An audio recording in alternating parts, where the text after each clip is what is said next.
O que define um herói? É sua força? É seus poderes? Ou é sua capacidade de levantar depois de ser destroçado em mil e um pedaços, seja por um vilão ou pela até a própria vida? Em 2012, quando Andrew Garfield vestiu o traje de Homem-Aranha, ele não tinha a tarefa fácil de suceder uma trilogia tão amada que foi a trilogia Sam Raimi. Ele precisava ser diferente. O Homem-Aranha dele não precisava ser apenas espetacular, precisava ser tão humano quanto o seu antecessor, o que era uma tarefa muito difícil. Porque eu acho que não existe filmes ou uma trilogia tão humana quanto a trilogia do Sam Raimi. Especialmente no segundo filme, que é fantástico. E que merece um vídeo à parte. Hoje vamos falar sobre o legado do Homem-Aranha mais incompreendido de todos. Um herói construído sob a promessa da esperança, mas definido pela brutalidade da desilusão. Para entender o fim, a gente precisa voltar lá do começo.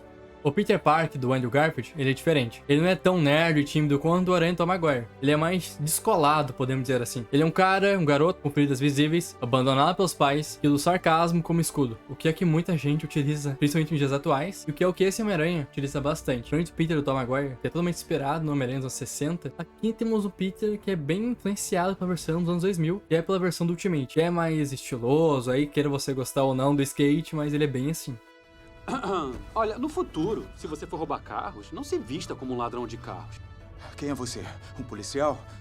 Jura? E é exatamente por isso que quando ele ganha esses poderes, ele não se torna apenas um herói, ele se torna um showman por completo. Suas piadas no meio da luta não são só pra irritar os vilões, elas são uma máscara, uma forma de esconder a insegurança de um garoto que, pela primeira vez na vida, sente que tem algum controle sobre a sua vida. E no meio desse todo esse caos, que ele encontra um propósito, não apenas na promessa que fez ao Capitão Stacy, mas em algo muito mais poderoso: o amor. É a relação dele com Gwen Stacy. Não é um simples romance de quadrinhos, é o centro do seu universo. Ela não é donzela em perigo, ela é sua parceira, tão inteligente, tão corajosa quanto ele. E bem, a Gwen Stacy, do universo do Homem-Aranha do Andrew Garfield, ela precisava de um vídeo só à parte, só pra ela. Porque ela redefine um pouco esse lance de ser a donzela em perigo, que é o que foi a Mary Jane nos filmes do Tobey. Aqui não. Ela tenta ajudar o Peter, ela é importante pra história, ela ajuda ele a combater os seus vilões, e ela é muito fundamental pra esse Homem-Aranha. Pô, o amor aqui é sensacional que esses dois atores têm, essa química que eles têm, porque na época, acho que todo mundo sabe, tanto o Andrew quanto a Emma Stone, que é a atriz que interpreta a Gwen, eles eram um casal. A Gwen é a âncora dele, a esperança, ele não precisa carregá-lo sozinho. A promessa de que mesmo com o peso do mundo em seus ombros, ele não precisa carregá-lo sozinho. O primeiro filme termina com uma nota de otimismo, agridoce. Ele promete se afastar dela para protegê-la. Mas nós sabemos, e que ele sabe, que ele não consegue se afastar dela, porque a esperança que ela representa para ele é viciante, e o amor que tem por ela é imenso. Então, esse foi um resumo mais a parte emocional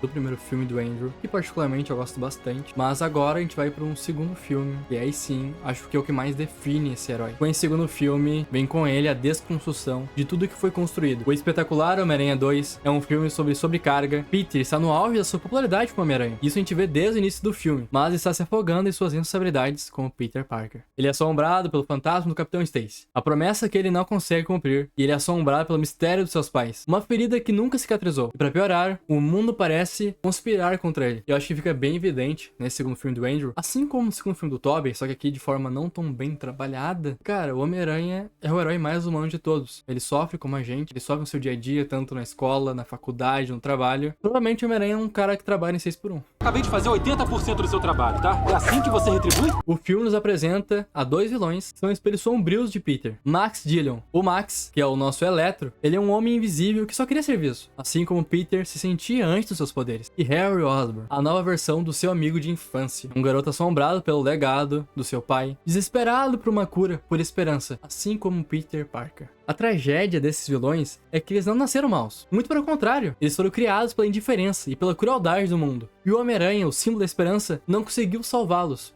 Poxa, quando o Max, o Homem-Aranha, vê ele, é como se fosse o melhor dia da vida dele. Esse cara era apaixonado pelo Homem-Aranha. E quando o Peter reencontra o Harry, Peter fica muito feliz. E o Harry vê, cara, o Homem-Aranha pode me salvar. Infelizmente isso não acontece. Essa é a primeira grande rachadura na armadura de esperança de Peter Parker. Ele percebe que seus poderes não podem consertar tudo. Pelo contrário, às vezes, eles pioram as coisas. Então, avançando um pouquinho, vamos chegar que pra mim é o grande cataclisma desse Homem-Aranha: a morte de Gwen Stacy.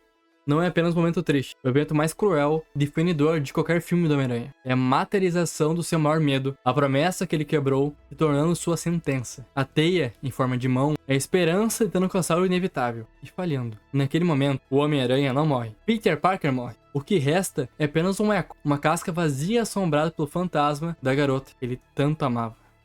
Por anos, essa foi a nossa última imagem desse Homem-Aranha. Por mais que no final do filme ele vai lá, ele volta a ser um herói, ele volta a combater o crime, ele volta a vestir o manto de Homem-Aranha e tentando superar por tudo isso que foi a Gwen significar pra ele. A gente tem um filme que acaba melancolicamente, acaba depressivo. Então, desde a época do lançamento do Espetacular Homem-Aranha 2, a gente não tem um desfecho pra esse Homem-Aranha. Inclusive, particularmente, até hoje, eu acredito que esse Homem-Aranha não teve o desfecho que ele tanto merecia. Mas mal sabíamos que anos mais tarde, ele apareceria de uma forma tão respeitosa com o personagem, tão respeitosa com o autor. Mas então, esse era o final que a gente achava. Um final abrupto, pra uma história que merecia mais. O cancelamento, o terceiro filme, deixou um gosto amargo. O legado do Homem-Aranha de Andrew Garfield era de um fracasso, uma promessa não cumprida. Quando ele atravessa aquele portal em Homem-Aranha sem volta pra casa, ele não é mais o mesmo. Ele está mais velho, mais cansado, é uma amargura em seu olhar. Ele nos conta que depois de Gwen, ele parou de pegar leve. Fiquei raivoso.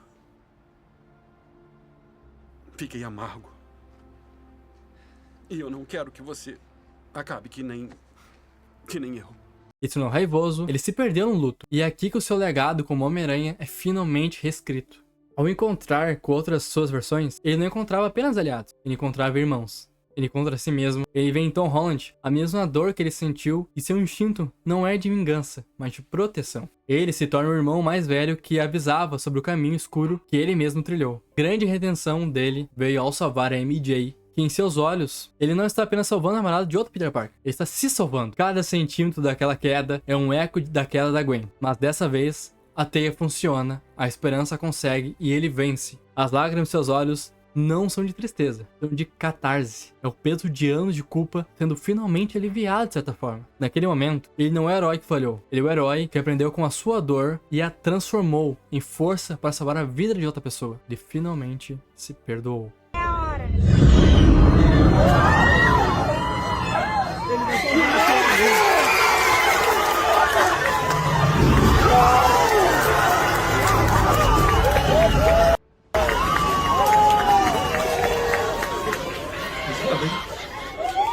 Aprendeu.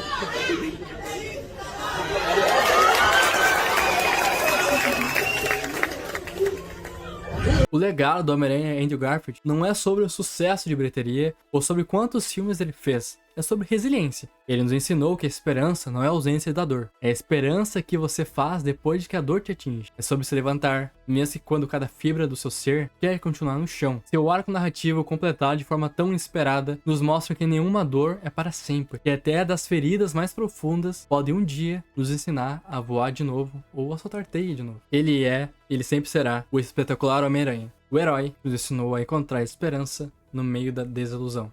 Você é espetacular. Pessoal, eu espero que vocês tenham gostado desse vídeo. Deu um trabalhão fazer esse roteiro e tal, eu espero que vocês tenham gostado. E sinceramente, acho que saindo um pouco do roteiro e tal, falando mais pessoalmente, eu, Augusto, eu adoro esse Homem-Aranha, ele é meu Homem-Aranha favorito. Desde pequeno, eu acompanhava o Homem-Aranha Tom Maguire. Foi o Homem-Aranha que eu cresci assistindo. Mas como eu já era muito criança e esse Homem-Aranha do Tobey já tinha acabado, eu ficava, pô, eu não tenho Homem-Aranha pra me chamar de meu. E foi assim, quando eu fui assistir o Espetacular Homem-Aranha 1 nos cinemas, a primeira vez, que eu me senti maravilhado, vendo aquelas cenas de Web-Swing na tela, a roupa dele, a cena que ele salva o garotinho na ponte, o carro pegando fogo.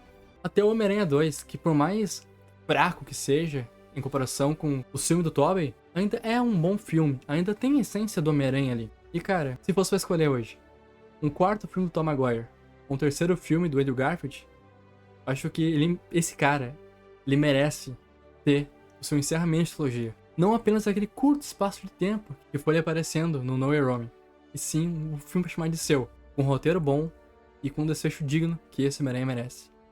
Então muito obrigado por assistir este vídeo. Valeu!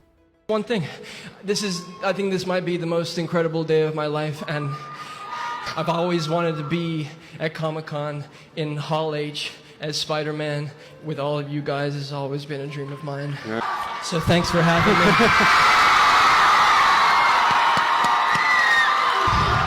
You have no idea how much this means to me. I've always wanted to come here as a fan, and this is my first time, so here I am as a fan. Stan Lee says that the reason why Spidey is so popular is because all of us can relate to him, and I agree. I needed Spidey in my life when I was a kid, and he gave me hope. In every comic I read, he was living out mine and every skinny boy's fantasy of being stronger. And I think we all wish that we had the courage to stick up for ourselves more, to stick up for a loved one more, or even a stranger you see being mistreated. And Peter Parker has inspired me to feel stronger. He made me, Andrew, braver. He reassured me that by doing the right thing, it's worth it. It's worth the struggle. It's worth the pain. It's worth even the tears, the bruises, and the blood. And he has saved lives, and he saved my life. And I owe Stan the man. This is my first Comic-Con, and